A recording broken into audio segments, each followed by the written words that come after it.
So if you look in the GEODA folder, we've also got the GEODA workbook, which has a lot of chapters in it. I have just photocopied chapters 18, 19, and 20. So global and local spatial autocorrelation, and looking and spatial autocorrelation for rates, which I wanted to get into today. There's a lot of different stuff in this workbook.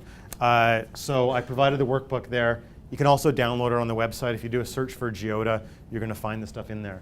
There's a data folder in here, and this has all the sample data, and it's all the sample data for the whole workbook. I downloaded everything for the whole workbook there. So if you want to bring this home with you, you can bring all this stuff for the whole workbook there. And all the exercises in the workbook you can do. You know, if you just wanted, you know, I have nothing to do Saturday morning, I'm going to do some GEODA. That's what I was doing on Saturday morning. Okay. Which one do we open? So we aren't going to, these actually just have shape files in them. So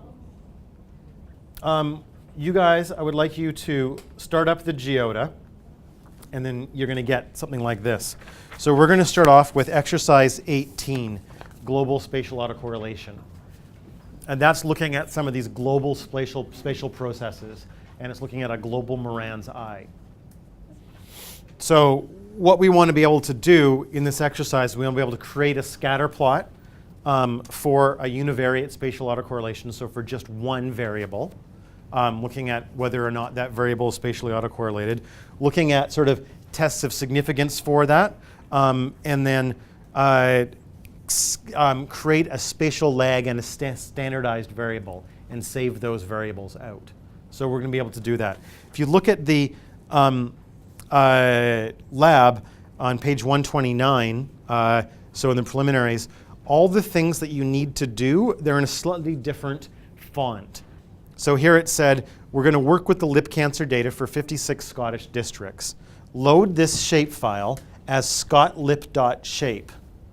So to do that, we go File, Open Shapefile, and we navigate in our data to go down to scotlip and scotlip.shp.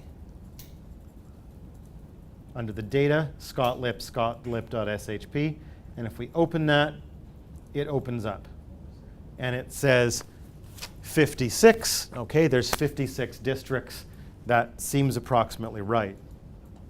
So it loads up with should be something that looks like figure 18.1 on page 130. And yep, it looks pretty much like figure 18.1 on page 130.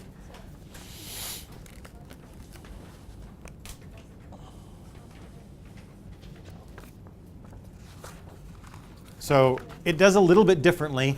So it loads a map that shows up on top of this, and we have this thing hiding out and behind. So it's a little bit weird to deal with, and there's no background for this, no things. We can change the size of this. It's not designed for making pretty maps.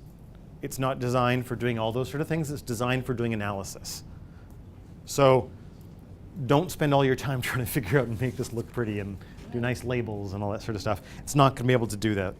So one thing we're going to want to be able to do is we want to be able to compare the raw rates to a standardized rate. So let's look at the rates of lip cancer within the area. So we want to create a raw rate for the area. So they ask us to do it. They say on page 130, they say we need to calculate raw rates. They say, well, we did that previously. We didn't do it previously because we're just starting this lab. So what we're going to want to do is we want to go to map.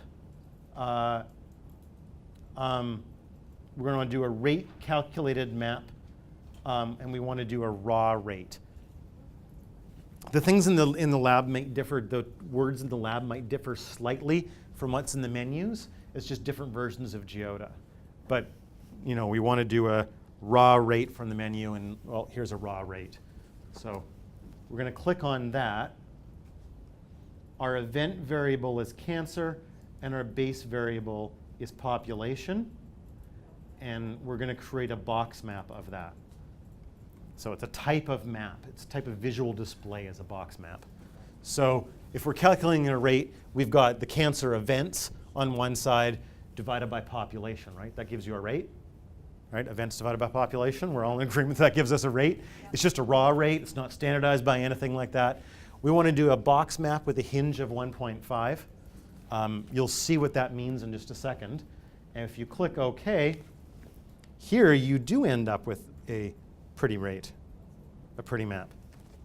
So this now gives us the raw rate, and it gives us the lower outlier, upper outlier, and then either lower or upper values for the rates. So now we can see a little bit more about lip cancer rates in Scotland, because you've always wanted to know that. I'm being facetious. I'm very facetious when I teach. But these still aren't standardized rates. It's just These are raw rates. So we can, Joe does a little bit differently. So it's calculated these rates, but it hasn't yet saved them to the table, right? Remember how we had the table before with the shapefile? We had the DBF table, and we had that. It hasn't saved that. So we need to be able to save these. We need to right-click on this map, and we want to be able to go to Save Rates.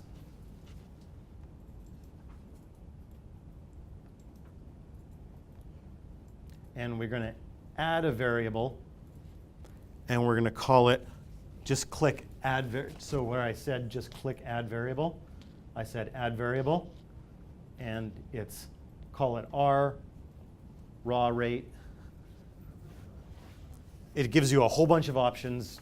Don't worry about it. It's a real number, right? So example 1.03, and we're going to insert it and things like that. We're just going to hit Add and OK. And now we have a rate added to the table. So if we click up here, there's a button for Open Table. We can now open this table, and we can see that we now have a raw rate in that table. So this is very similar to what we saw with ArcMap, where we had a table for it, right? So this little table button here up at the top. Up at the top there on the toolbar. So I believe you can also, no. You can't right-click and get the table. You have to open the table this way. But it gives us our raw rate that's on it. So the next thing we're going to need to do is we're going to need to create a weighting file, a nearest neighbor file.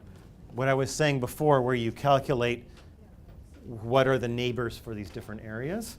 So to do that, do they tell us how to do that? No. References like a section earlier. Yeah, it is. where did you go to save? Yeah. To save it, you do a right click and you go Save Rates on the map. The actual map. On the actual map. And we go save rates. And you go Save Rates. And you'll want to click Add Variable, and that'll give you, by default, it'll show up with our raw rate. So it's a rate underscore raw rate. If you clicked Add Variable,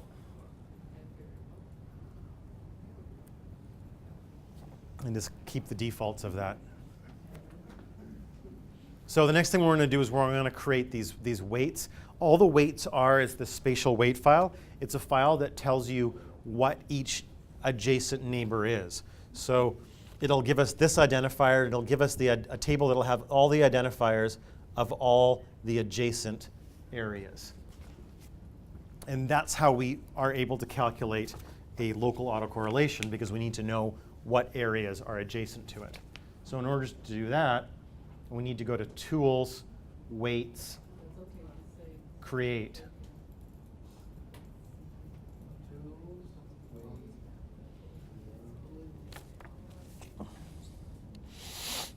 Yep. And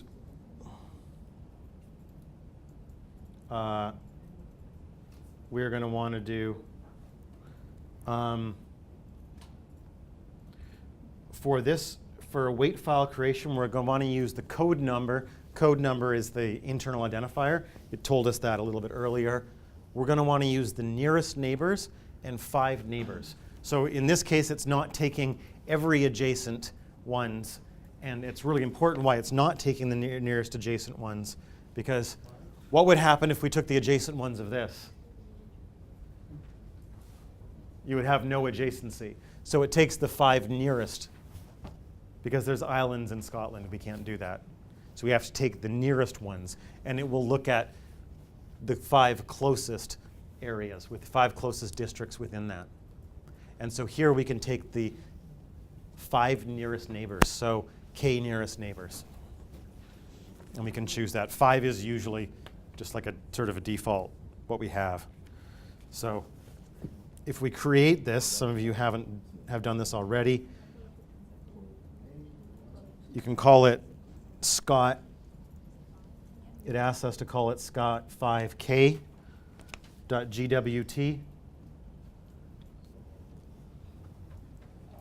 It should automatically save it under the Scott lip folder. Automatically choose that.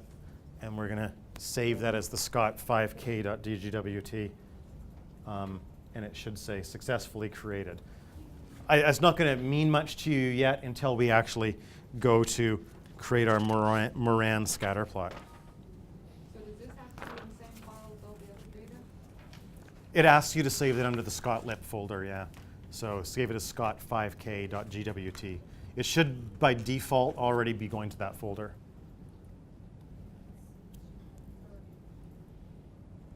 And a .gwt is just the type of file. It's like a, geographic weight file. So now if you keep following along in the lab, now we're going to want to do something called the univariate Moran's eye. So that's on page 132. And now you can follow along in the lab and just follow with what they have there. And this is how we can create our univariate measure of spatial autocorrelation, whether or not these rates are correlated. This map would suggest that they are.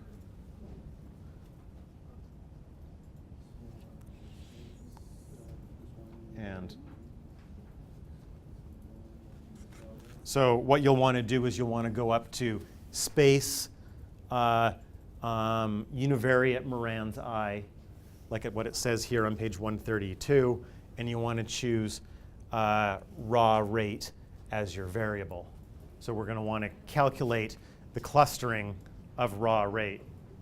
And when you hit OK, it'll come up with, it is a slightly different version of the software. So rather than saying univariate Moran, it says univariate Moran's eye. Rather than having 2 columns, it's univariate, it has 1 column, right? So it's just, Now, I couldn't get the old version of the software still. so this is a positive, but you could have if it was negative, the line would be the other way around. Yep.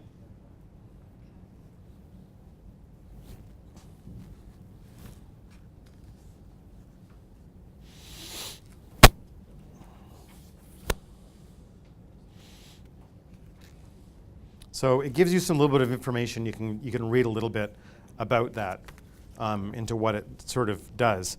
So this has been divided into 4 different areas, and with the pots around the points around it.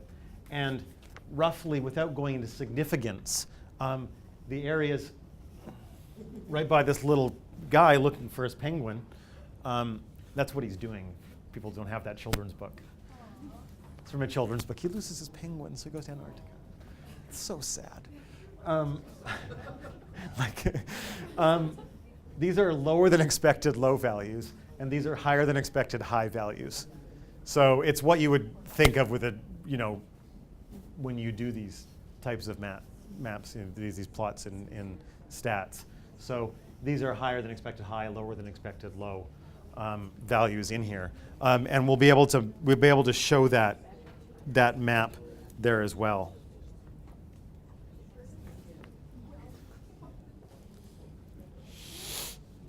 So where do you go to like find your scale? Like you were talking about the scale, and there would be a different value, different calculated value. Well, there's between 0 and 1, 0 and. Yeah, but same with the scale, right? Well. So if that was like bigger counties or whatever, you have a different number. This doesn't have to do with the bigger the size of the counties. No, it has it has to do with the number of categories that you're dealing with, and the distribution of the data. You have to go into the Moran's I calculation to show how you're doing it. How many districts you have. It's the Moran's I roughly varies between 0 and 1, but it's not. 0.8 doesn't always mean, 0.4 doesn't always mean high correlation or low correlation. It can mean different things depending upon your data. So once you actually get it, you have to actually then begin to look at the interpretation carefully. I'm not going to go too much into the actual construction of the Moran's I at the moment, just because I don't want to break out formulas. But the short of it is you need to go and scale it somewhere to see whether or not you have a significant number. Well, you get the significance, and I'll show you the significance, and we'll do a significance map in just a minute as to whether or not we have significance. Once we do that, we can save these results.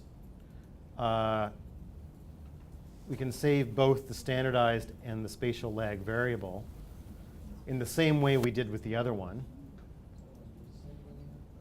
So what I did is I right-clicked on the scatter plot and did save results. And I said, selecting both the standardized data, and I added a variable, and it called it Moran standard, added a variable for the Moran lag. If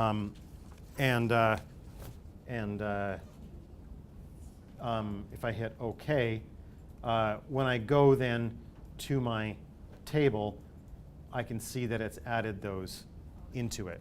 It's added a standardization and then a lag variable in there for that. So it adds it right to the table. Geoda's a little bit differently in that this is linked with the table. They're all the same thing, right? And this is what I was saying. If you select one item in here, it's going to show up in here, and it's going to show up somewhere else. It really is dynamically linked with your table. So it's kind of neat in that way. Can you show us how you saved the 500 meters? That one is already, it's already created automatically. When you did to create that. We didn't have to create the weights file. Have you done the Moran's I already? No?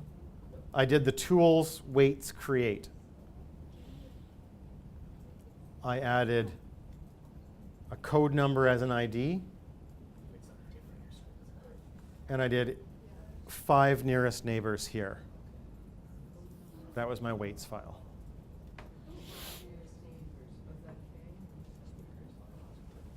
Sorry, I'm sort of.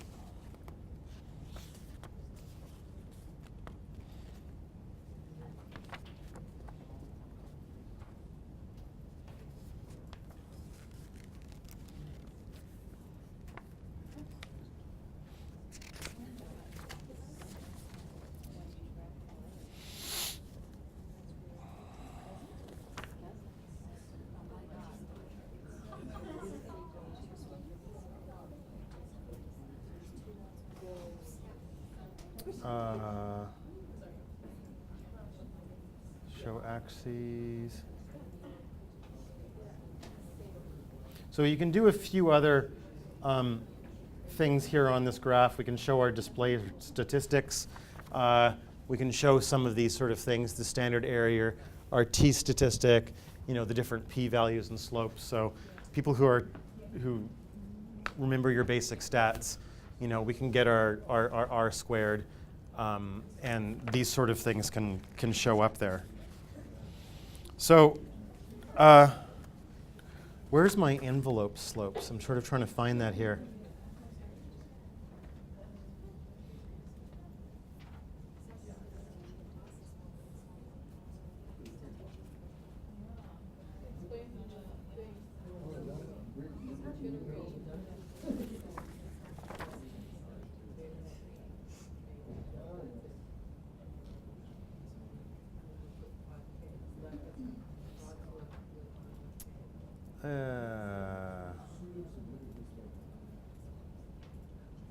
I was trying to find there's an option for envelope slopes, but I couldn't find it on here.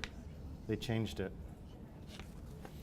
So one thing that we can do here is we can select all these items here. So if we want to select those that are higher than expected values, see, I just selected those ones there, and it grabbed them right here and selected them on the screen. So just again, I just drew a little box around this. I selected them, and it gives me my slope of just those values. So it recalculates all these things dynamically on just the stuff that's above. And similar, we can do these, lower than expected low values down there. And if we select all of those, we're obviously going to get the same amount. So we can look at then the outliers. So that's our upper outlier there. And you could, if you wanted, you can view your table, and it'll have that in there. But I get a second line. I can select them, but it's not. It's not dynamically showing you this other line? It does on the map, but it doesn't generate the line. On here? I see that it changes the circles. Really? I'll see mine does. Did you run the permutations? No, I just didn't. I just playing with it. To I don't think I did. Huh. Maybe I clicked something. No, I don't know. I mean, Right click? oh, Regression of select, you have to- do a right click and go show regression of selected. Oh, what? I was like, there's no way I did anything. Yeah, Sorry, yeah. Those of us who were just playing around and doing stuff, we. Just click the button.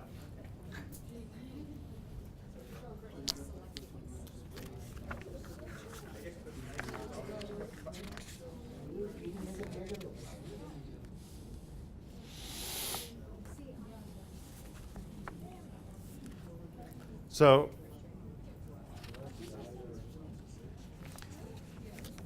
pardon? Yep. Yeah, Joda's free. So what I'm going to do is we're going to go through and we're going to do local spatial autocorrelation using a different data set. And then at the end of chapter exercise 18, there's a practice section. And then at the end of chapter 19, there's also a practice section. And you guys can do those ones on your own. So basically, you can take a different data set and do the same thing again. So they've got an option there, and they tell you what what variables to use for your analytic variables, and you can look at it and play around with it there as well.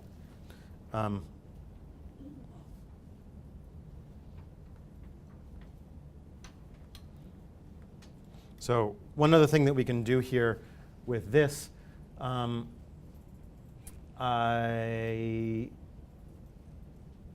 we can save it as an image file. So we can save it as like an image file, and then open that image file up in something else. So you can just do like a right click and save image as. So yeah, you could save that map somewhere, and you can do the same thing with your scatter plot. You can do as a save image. So if you're doing some sort of analytic work, you can just copy that, or you can actually copy it to clipboard and then just paste it into Word. So it's a good thing for if you're doing a master's or a PhD. You can just copy it right into there. So for exercise 19, for doing local spatial autocorrelation,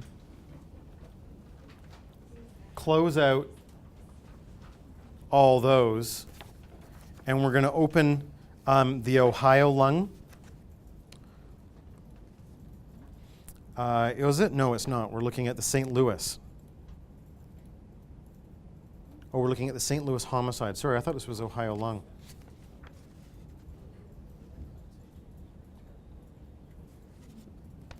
We're going to look at the St. Louis homicide map.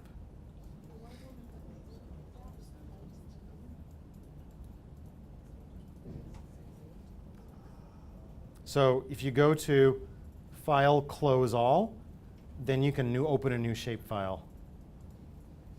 And we're going to want to look at the STL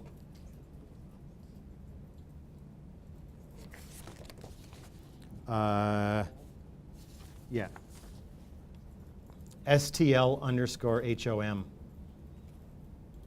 An HTL underscore HOM shapefile, and we're going to want to open that. And this is looking at homicide in St. Louis.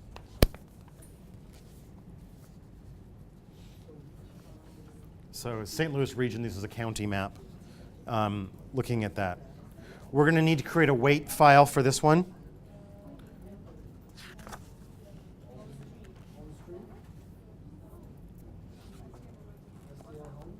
Yep.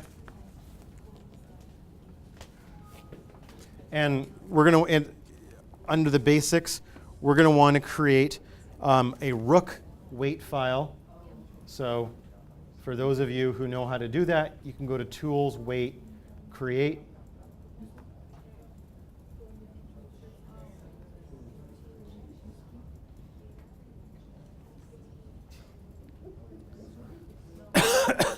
And create a Rook contiguity weight file. And remember how before we talked about the different types of contiguity and the Rook contiguity, how I said I had the different types of.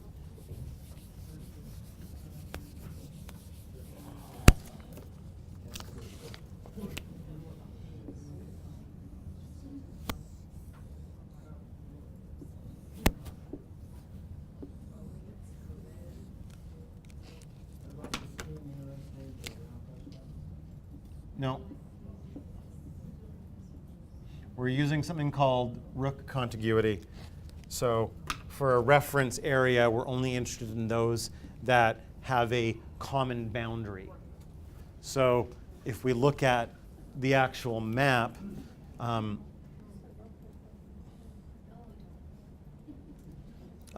we should be able to see some that may not.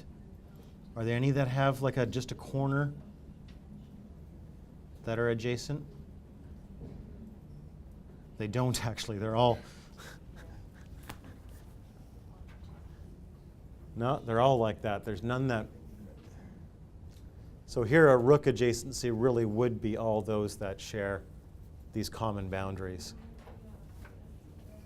Just given just what the layout is. So I'll just create that weight file.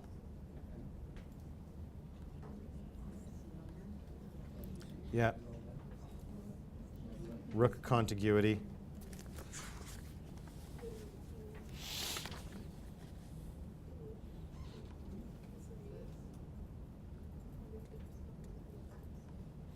And they wanted us to call it STL-Rook.gal. And we've created it.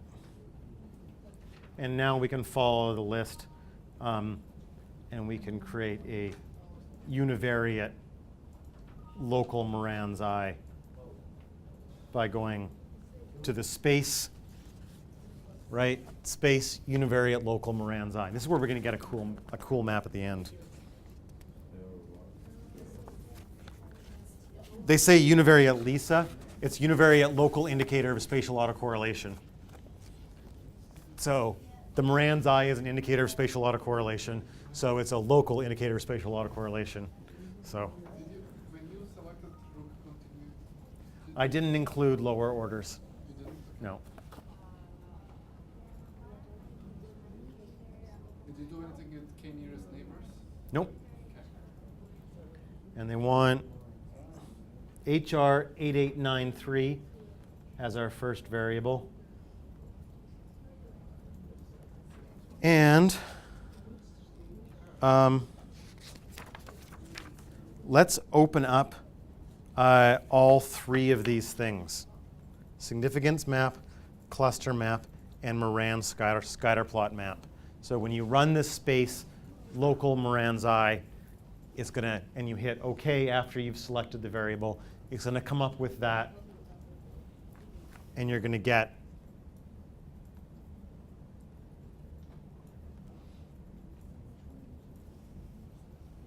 these three maps that come up on your screen.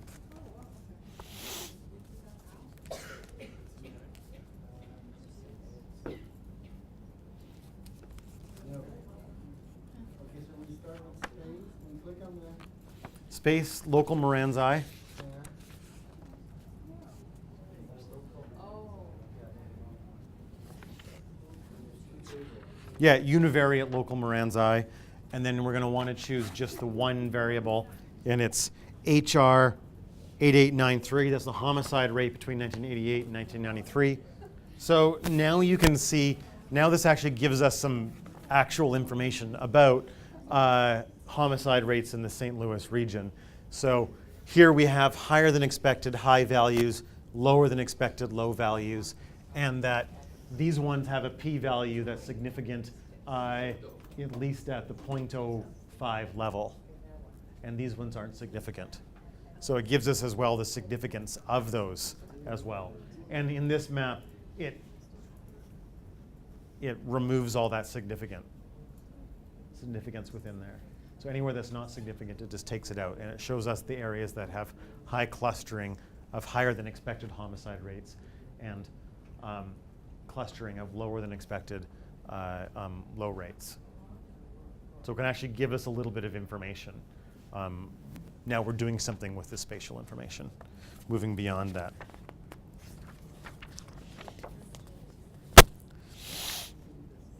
What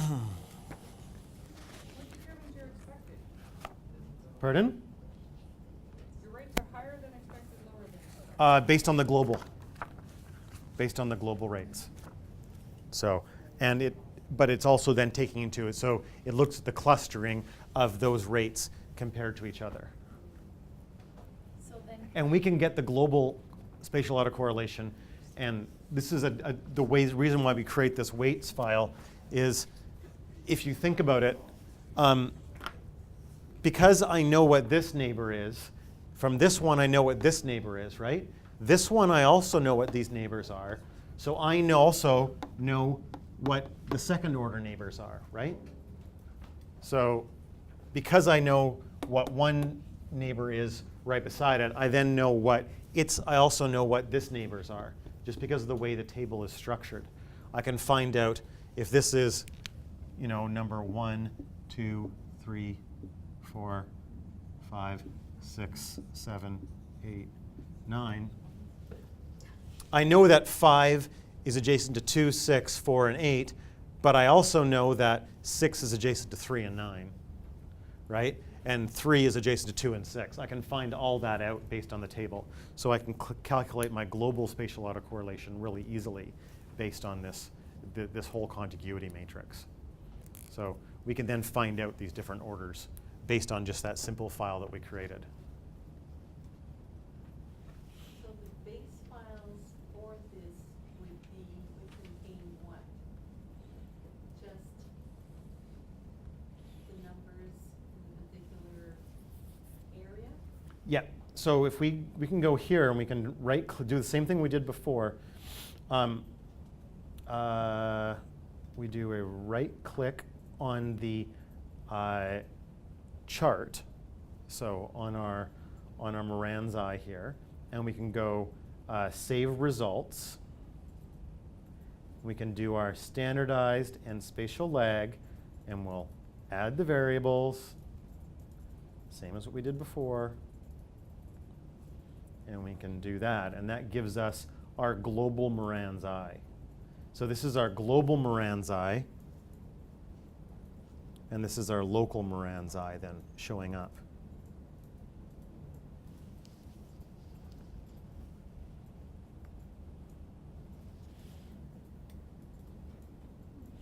And these ones we can also save results for. So if we then click on our LISA cluster map, here's they use that LISA term, the local indicator of spatial autocorrelation. If I right click here, I can go save results, and I can save my variables for my local Moran's Eye, these different clusters, and I can save it the significance. And I'll just going to do that quickly, and then I'll show you what the table looks like. So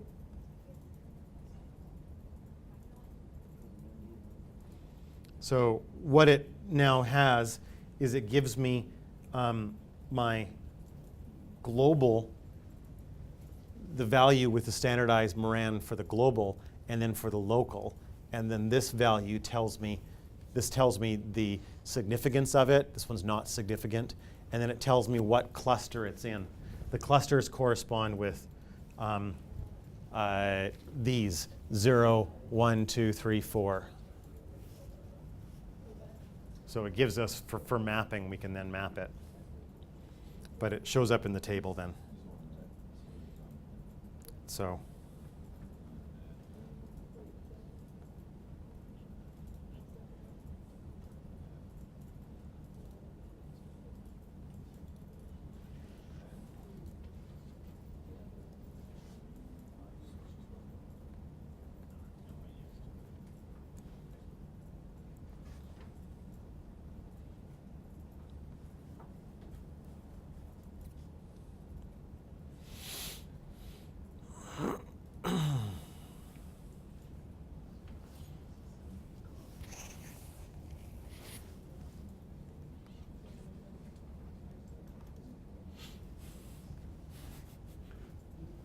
Now we can see our fancy results all across the different areas.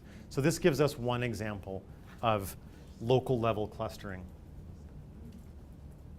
So one of the reasons I'm showing you this is something that can easily be done for any of the underlying data that you're dealing with. It can be done with income data. It can be done with income quintiles. It can be done with participation rates. It can be done with, you can do it with, we're going to show you how to, we're going to do it for rates in just a second. You can do it for rates of cancer. You could do it for the raw rate, as we saw before.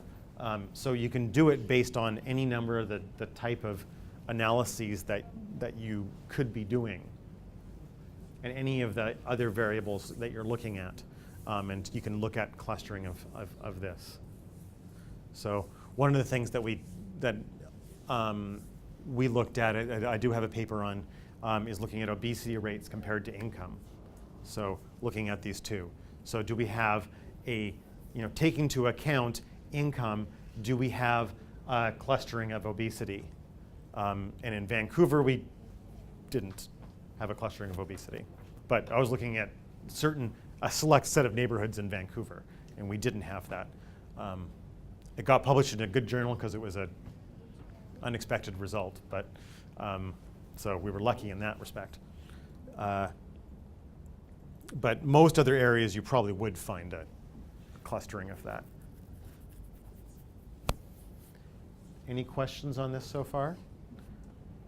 Does this make sense to people, this idea of clustering of these values? Does it make sense as to why you would care about it? I see some people nodding, going, yeah, it makes sense why we would want to look at it. you know.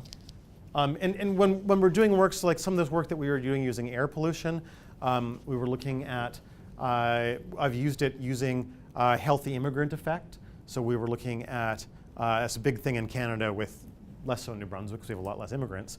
But you find that with recent immigrants, you have lower hospitalization rates, you have lower incidence of cancer, and things like that, even holding into account things like education and income. And it is a bit of a selection bias. It's a healthy immigrant effect. So when we're analyzing a lot of areas and health outcomes in some of the cities with higher immigration, we really need to take immigration into effect and the clustering of immigration. Because you may get in some cities where you have a lot of recent immigrants, you're going to have lower than expected values of hospitalization, lower than expected values of some cancers, simply because you have more immigrants than you would think. So these are some things that you need to take into account. So we looked at it there. We looked at it with obesity.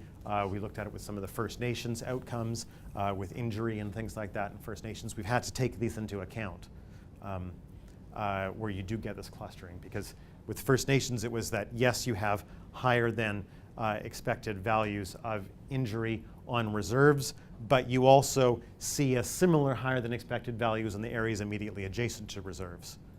Because, you know, the people who are doing this exhibiting this behavior where you would get a lot of injury don't necessarily just live on the reserve. It's people who may live on the reserve as Aboriginals, their friends, people who are around it. They may be living just off the reserve, these sort of things. So it's not necessarily, you know, just an Aboriginal issue, but it's an issue of that area. And when we take that into account, it does reduce some of the effect. So these are some things that you need to take into account when you're looking at your analysis. The last thing we're going to look at is looking at doing this same thing for rates. So it's using something called an empirical Bayes. Don't even get into Bayesian analysis. Has anyone here ever done Bayesian analysis? You have? Okay. I'm really glossing over a lot of the stats in this, and I'm trying not to go into it because most people haven't done it. It just does an empirical Bayes adjustment for this to take into account the potential instability of the rates in a Moran scatter plot. And it's Kanato Ansensao is a Brazilian who did this, and it allows us to do that. So we can calculate this Moran's eye. So if we go here, and we go File, Close All,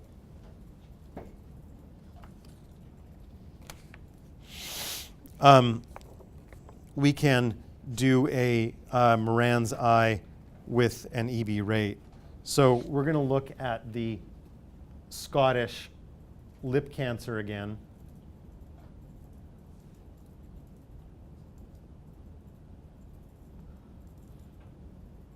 We can open the Scott lip. We've already created our weight file for it. We don't need to do that again. And we can do our local Moran's eye. Are we going to do a Moran's eye or local Moran's eye? We're going to do both. But let's just go straight ahead and do our local Moran's eye with the EB rate. Here,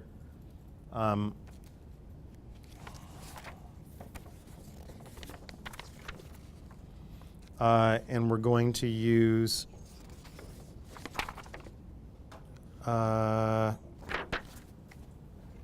cancer and population as our two variables, right? So doing those two. Oh, it's going to ask us to.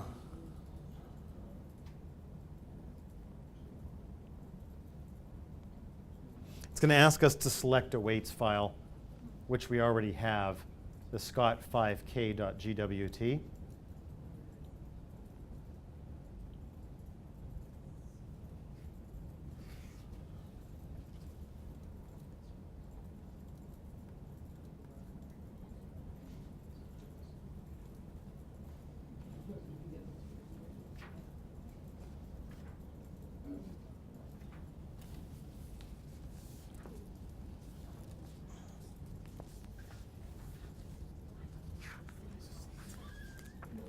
So did you guys get the same results?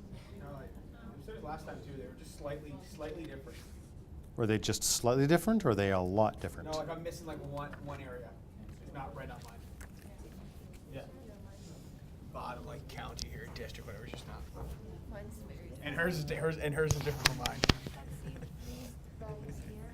Okay. Still random. I hope there is a randomness involved in this because we're using permutations, and Bayesian analysis is based on 99 permutations. We could perhaps do a 999 and we might get a little bit similar results.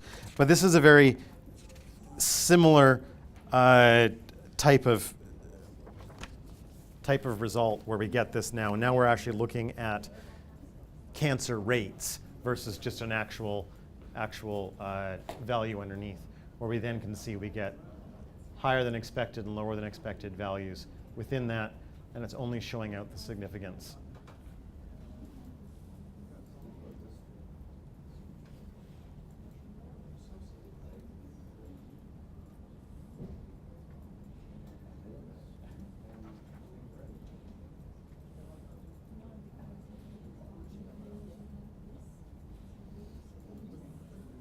So we got higher than expected lip cancer in all the areas where the good scotch comes from. It probably has nothing to do with the scotch and everything to do with chewing tobacco. I don't know.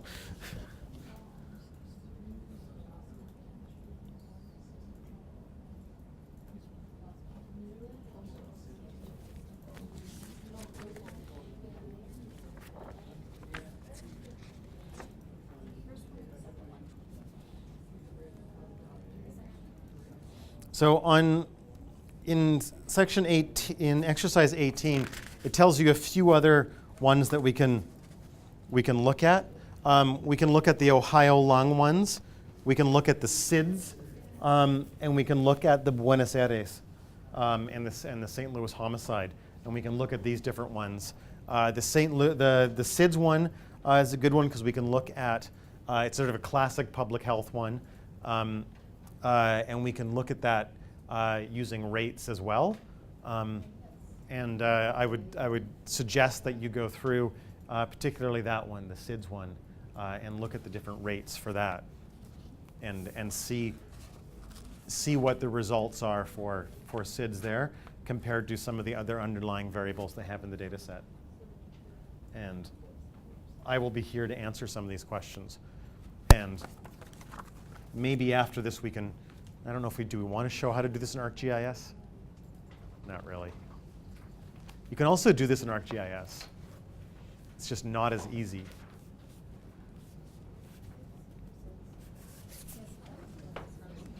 I mean, think of the maps you guys just made here with all this, how long that would have taken you to do in ArcGIS.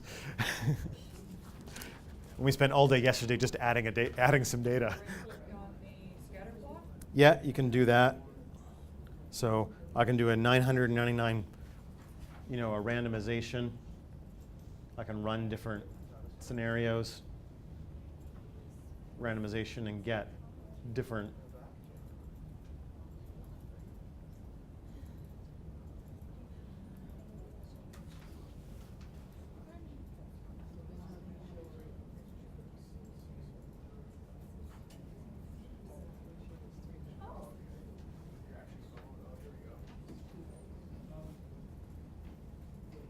So I can then view a box plot of just the cancer.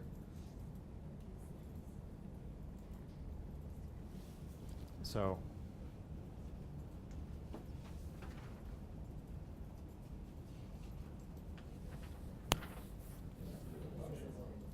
I guess that's you for combine.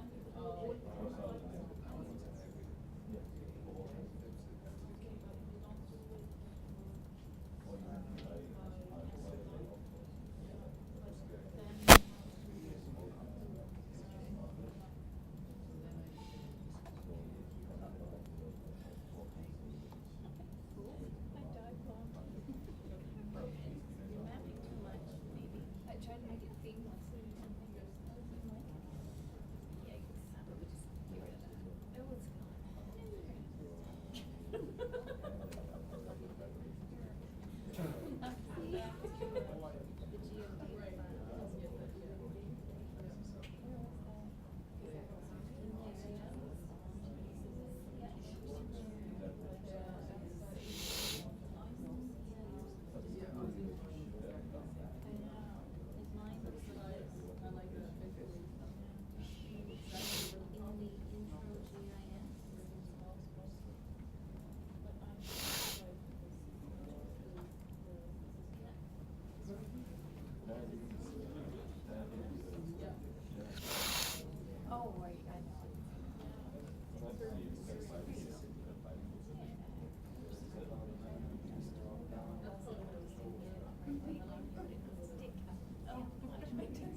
This is just, I just did a quick little map up here. I suggested people look at the SIDS data. And this is just expressing some of the importance of what you choose as your denominator for calculating rates. So I did 2 here. I did the number of SIDS deaths in 1979 divided by the number of births in 1979, right? So here we get our higher than expected high values, lower than expected low values. I did my second map as a SIDS divided by the non-white births. And then looking at my calculation. And you see, you get a much different picture of what the potential clustering, and particularly potentially low clustering. The same high clustering you get before, but you get lower than expected values significantly in there. So it's just sort of looking at the importance of what you choose as your denominator and what you choose for values. That's one of the examples they gave in one of the earlier chapters, is calculating rates either based on the number of births or the number of non-white births.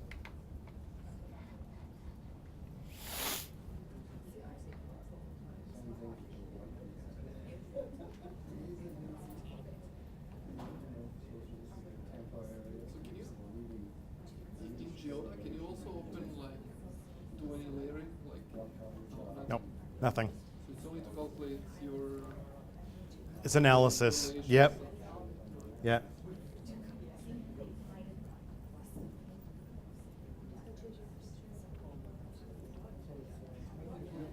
quite intuitive, this one, with bar compared to the other program. I guess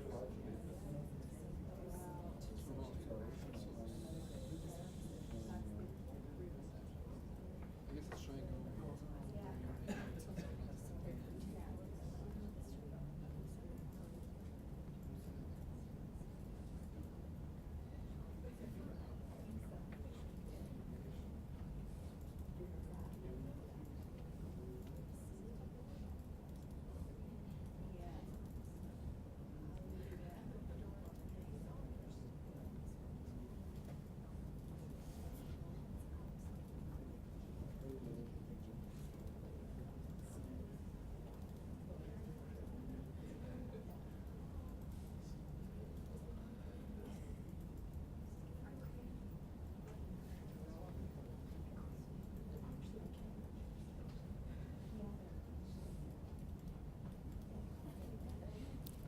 So I'm doing the same thing in ArcMap right now.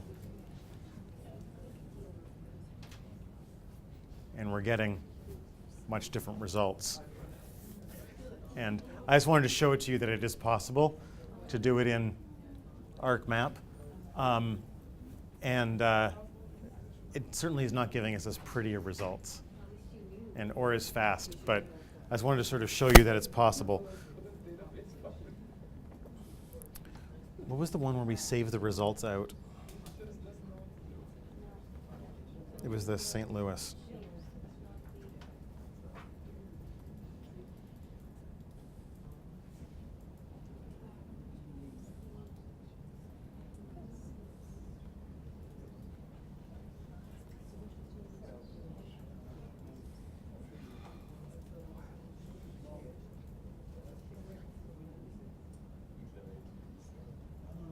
No.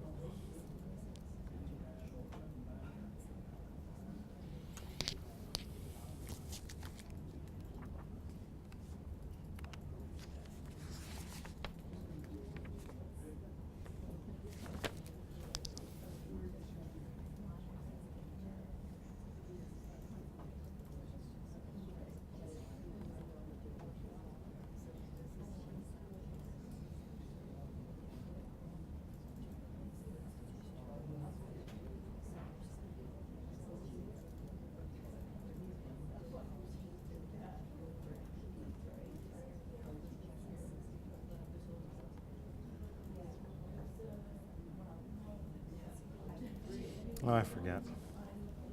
You can map the results in here. I was just trying to remember which one I'd done it for. I hadn't done it. We had an example here of someone was playing around with the Ohio lung data which, I mean, you know, is fun, because this kind of thing is fun. And it's a good example for what's the difference in when you're calculating the weight file. So if you care to follow along with me, we can calculate our weight file. So based on the FIPS number, that's just, FIPS is just it's a registration number for counties in the US. It's like we have a CSD UID and things like that. It's just a unique identifier. You can either choose, why don't like one of you choose 4 nearest neighbors, and like the person sitting beside you choose queen contiguity with 2 orders of contiguity. Okay? So someone choose one and someone choose the other, and both of you do the results. I mean, I can show you both, but you know, I can show you them at different times. So here, if I just look at, I'm going to do queen contiguity. I'm going to do Ohio lung Q. And then calculate your local Moran's eye.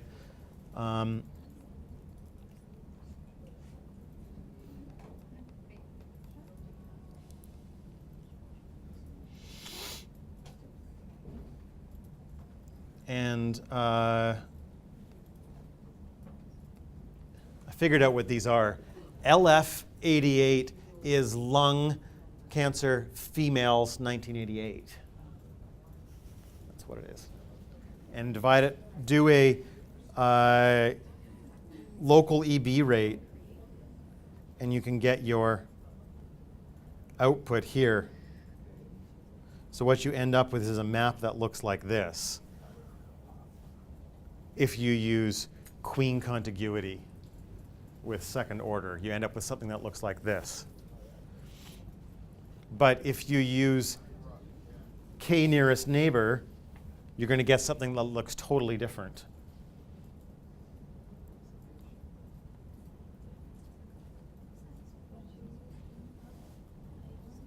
I wonder if I can load up 2 copies of Geoda at the same time. I can.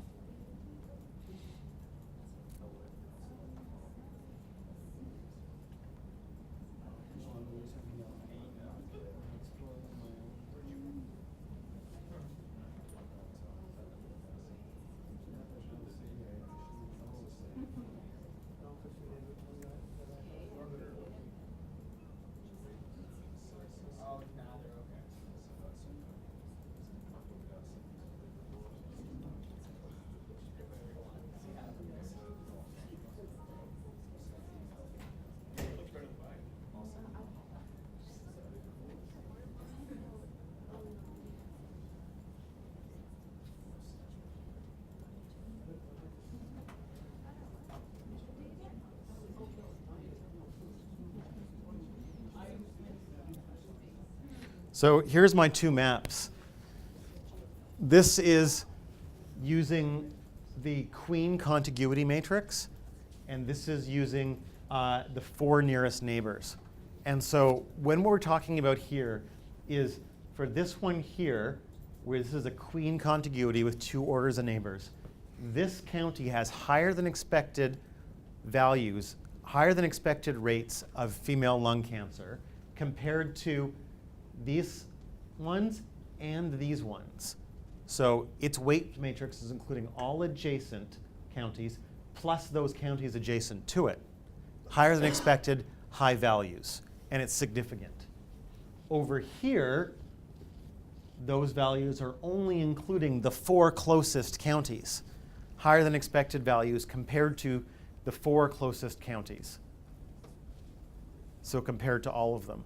So it's in a way how we're smoothing and what we're calculating in the rates. And we can see, if I would turn off my screensaver, you could see that you end up with a different result.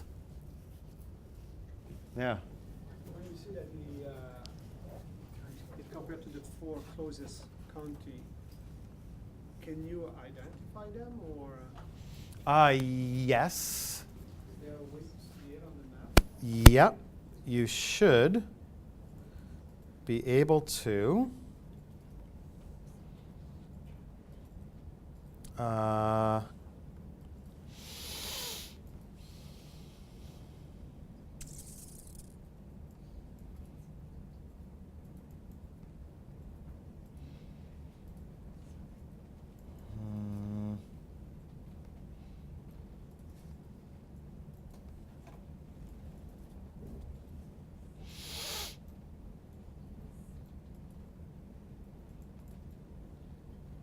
You used to be able to. This is a.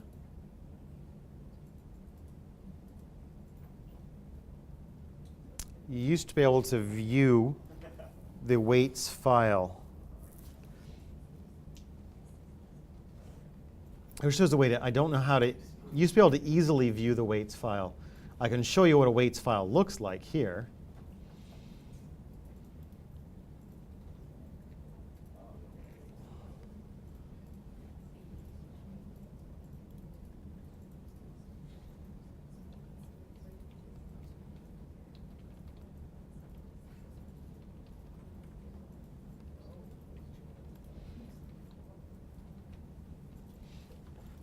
I mean, we can see in here what the weights file looks like. This is the FIPS number. This one is adjacent to these four, right? And that's the distance of those four. You cannot see it actually. I thought there used to be a way where you could do more exploration of the weights file, but I don't. It was in here under the weights. You used to be able to do it. I think there was an open. But I don't.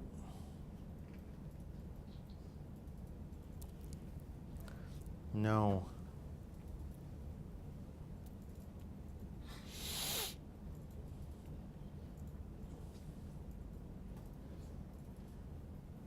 So there's a couple other options in here. So I was just playing in here. You can do all sorts of. Did anyone else do the cartogram? So the female lung cancer in '88, the rate of it. So we do a little cartogram where you show the dots that are bigger and the versus smaller. Remember, I showed a map of that yesterday in my presentation, what a cartogram looks like. This is something that's similar. So what's interesting is you can actually then look at these two values, and we can see that those are higher than expected high values compared to, higher than expected high values compared to those around it. But if we actually look at the rates, it's actually on the low end in terms of the distribution. So it's not an upper outlier, but compared to those around it, you're getting higher rates.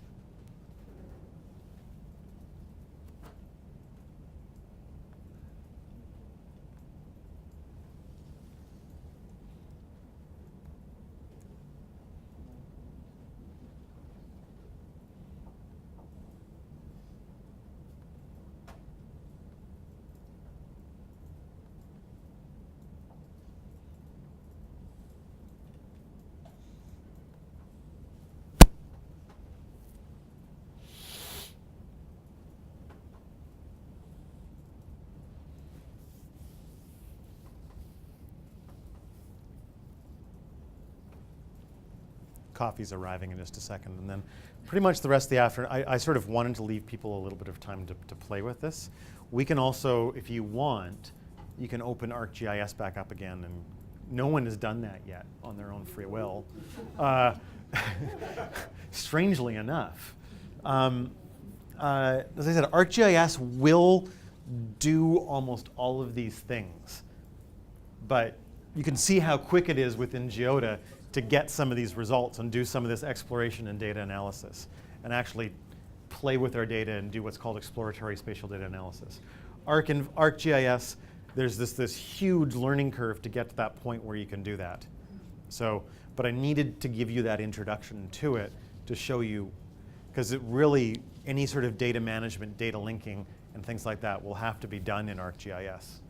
It's really where it happens. It's not going to be done in Geoda. You're not going to be creating spatial data and joining tables and. Have your shape files before you go. Yeah, well, you'll almost likely have your shapefiles beforehand anyways, but you can do more stuff with your shapefiles, right? You can select out just a certain area and export it as something else, and join a table and save it off somewhere else. And doing that in Geoda is not made for that at all. So if you're starting from scratch and you're using external data, are these shape files on Stats Canada websites? The standard geographical classification, so any of like the census subdivisions, census metropolitan areas, census tract, all on StatsCan website. You can get it from any number of other sources. GeoGratis has it. The University of New Brunswick map library, you can download it. All these places you can download it from. New Brunswick data, they have health regions, health zones. They've got wetland zones. They don't have school districts on there, which they should. But they're in the correct format? Or you have They're in to- shapefile format. Okay. Yeah, all these NB data is really good for getting stuff. Most of the agencies will produce other data that's available.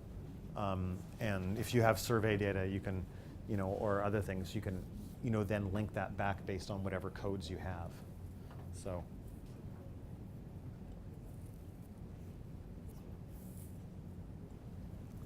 Yeah, don't try and recreate your own data. No. It's out there somewhere.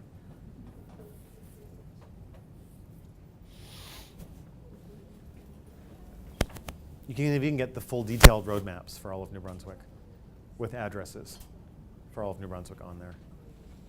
So that's all published available. The StatsCan Road Network's available for free. But are there like Scottish lit cancer? I guess my mind more goes to, what were the determiners to getting the data? Were they tobacco chewers? Were they this? Were they like, Yeah, how do you know where it came from? that I don't know. I mean, that's stuff with playing with this data. I don't actually know that particular study. That's what I think too, if you had your own data. Yeah. You knew the data set so well, Mhm. it's so much easier to go in and muck around with. Yep. Because you would understand. And you have a lot of those determinants, right? So you could look up, you can also download the census data. So the National Household Survey data is a lot harder to get now. Not harder to get, it's a lot less reliable at the local level. But you can then get that and you can play around with it. So you can look at the median education, the age, the number of children, these sort of data, right? And you can put those in there. Yeah. I gave you two data sets. One was the census data set and one was the NHS data set. When I add the NHS data, and if I'm to join it to the CSD UID, if I only keep matching records, and I zoom into here, and let's look at New Brunswick, I only kept the matching records. So only those attributes that are in the NHS table that are also in the CSD table. Who here can tell me why we've got so much missing, so many empty spots? It's suppressed data. So the National Household Survey was the replacement to the long-form census. And we went from around 100 suppressions by census subdivision to about 1,400 suppressions for census subdivisions. So it's a huge change. So if we look at the comparison for New Brunswick,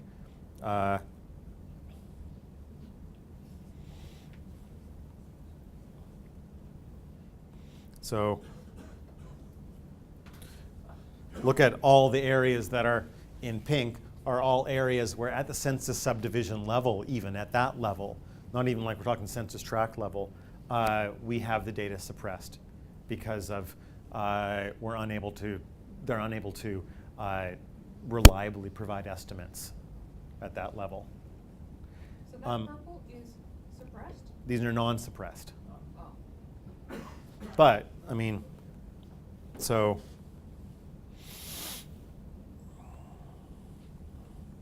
let's show where let's only show New Brunswick.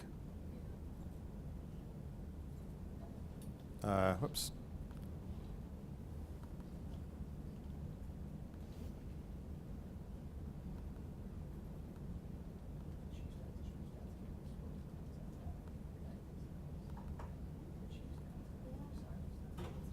So there's the pink areas are all the areas that are suppressed. So if we click on the purple areas, we can see one thing that I did pull across. It shows the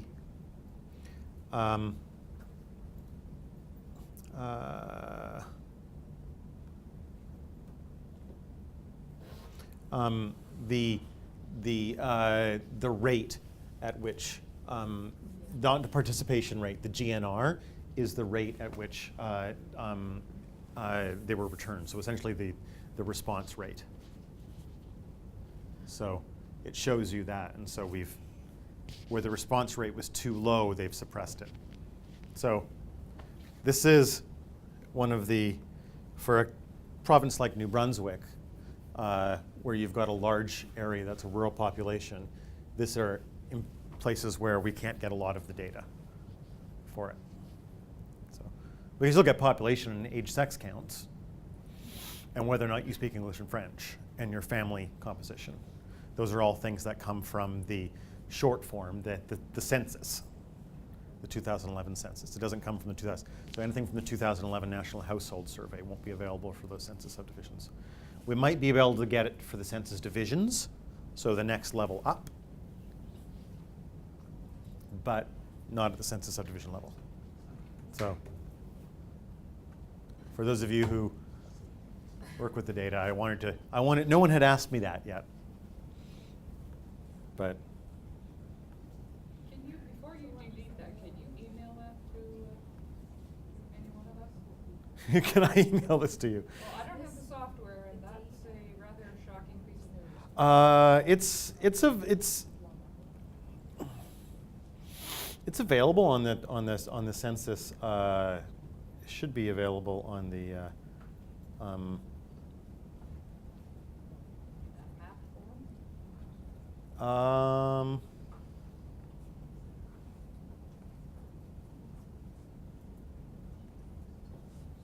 Yeah, it is available in here. So this is the CSD suppression list. So these are where all data are suppressed.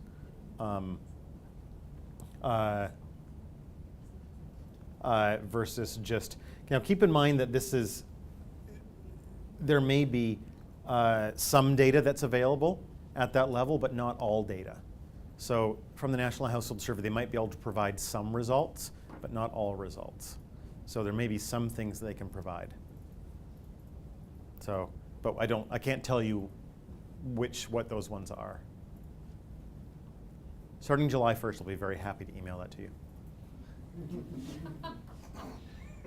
July? It's when I start full-time at University of New Brunswick. Yeah. The other place that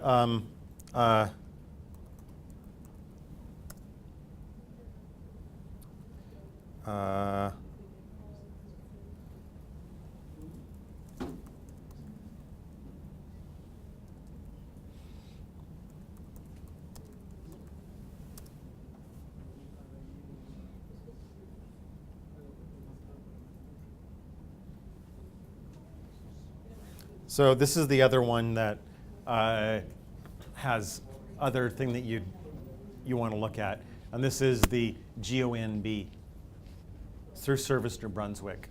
So this is where you can download a tremendous amount of information. They have a data catalog here, and you can download all sorts of information: Aboriginal lands, the counties, Crown lands, a lot of the the stuff, the health regions, civic address database. You can download the background ortho photos. So you can even download those and you can view those in ArcGIS. And if you want to make a map with an ortho photo in the background, you can do that and show your other stuff in there. So there's all sorts of provincial polling stations, polling divisions. So you can, all sorts of information they have.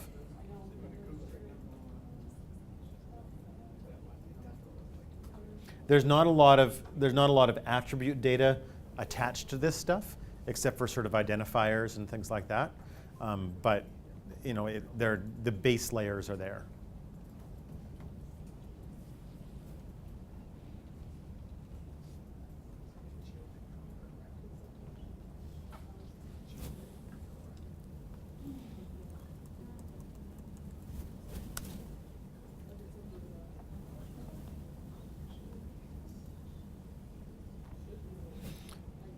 This is a third data set that I wanted to show you, it's a place I wanted to show you guys. It's something called GeoGratis, and it's a data source. It's run generally sort of in the earth sciences area, but it's another good place for getting free geographic data. And it's done on it's a federally government funded one. It didn't used to be, but it is now.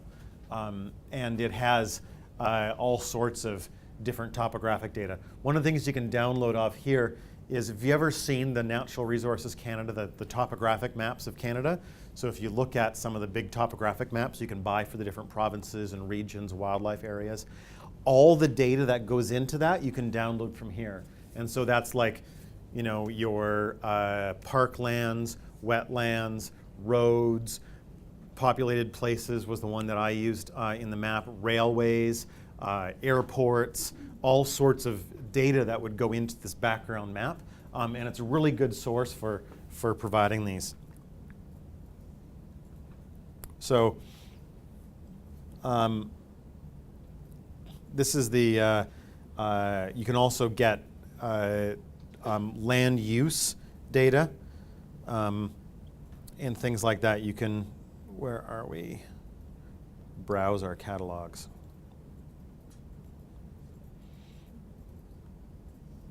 Oh, they've just recently updated this.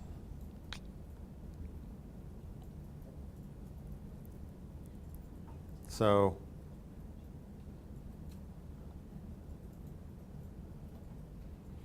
National Atlas of Canada.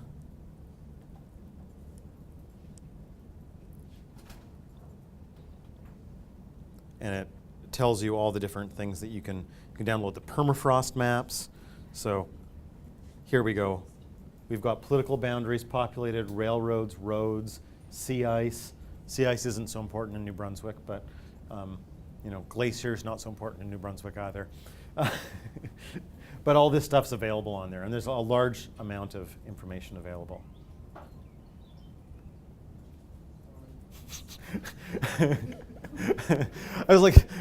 For a second I thought it was my computer doing it, but you've got birds on your phone, I think.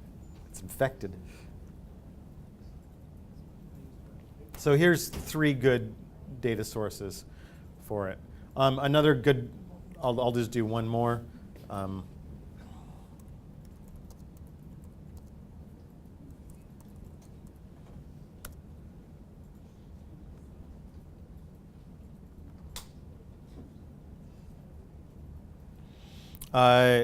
UNB Map Library just has a good list of freely available data. There's some that's on the city of Fredericton, other municipalities, this GeoGratis, GeoBase, and then Service New Brunswick. That's the NB data website, Natural Resources, the Stats Canada, there's links to that. And then here's some that are available for purchase. Some of these licensed data are only available to within University of New Brunswick. They're licensed, so they're data that you have to purchase, and UNB has a license for it. But some of them are freely available that you can download. Obviously, I would think that anything from the governor of New Brunswick that government New Brunswick employees could freely access. Although you never know, one department sometimes makes the other department pay for access to things, don't they? It's like that in any government.